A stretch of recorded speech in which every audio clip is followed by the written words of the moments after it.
मैं दो तीन चीजें साफ साफ कहना चाहता हूं। पहली बात, जो धरना हो रहा था कॉकरोच जनता पार्टी का, उसका जो मुद्दा था कि नीट के पेपर्स लीक होना बंद होना चाहिए, मैं उसका समर्थन करता हूं।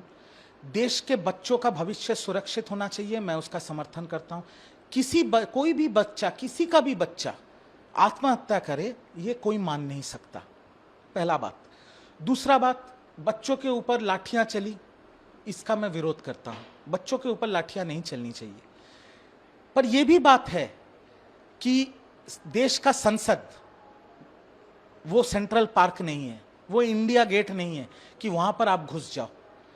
भारत विश्व का सबसे बड़ा लोकतांत्रिक देश है। यहां पर देश की जनता अपनी सरकार लोकतांत्रिक प्रक्रिया से चुनते हैं। भारत कभी नेपाल और बांग्लादेश नहीं होगा।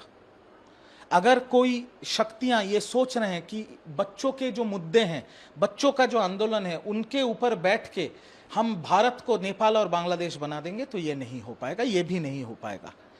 दूसरी बात आपने जो पूछा, राहुल गांधी जी नेता प्रतिपक्ष हैं। एक बंदा सालों बर सालों बीजेपी के खिलाफ खड़े होकर लड़ाई लड़ रहा है वो बंदा। अब नेता प्रतिपक्ष कहां बैठेगा, कहां खड़ा होगा, कहां आइसक्रीम खाएगा, वो नेता प्रतिपक्ष का सिद्धांत है। नेता प्रतिपक्ष अपने अधिकार के हिसाब से वो प्राइम मिनिस्टर के घर, प्रधानमंत्री के घर के बाहर जाके बैठ गए, सारे अपने मुख्यमंत्री और सांसदों को लेके, वो उनका हक है। पर आपको ये भी एक चीज समझना पड़ेगा कि 150 करोड़ भारतीय का प्रधानमंत्री है नरेंद्र मोदी जी। नरेंद्र मोदी जी एकमात्र व्यक्ति है, प्राइम मिनिस्टर एकमात्र व्यक्ति है जो एसपीजी प्रोटेक्टी है। तो उनके घर के सामने आप आंदोलन करोगे तो कानूनी तरीके से अपना कानूनी कार्रवाई करेगी। राहुल गांधी जी को डिटेन कर लिया गया है और यही कानूनी प्रक्रिया है। कानून सर्वोपरि है।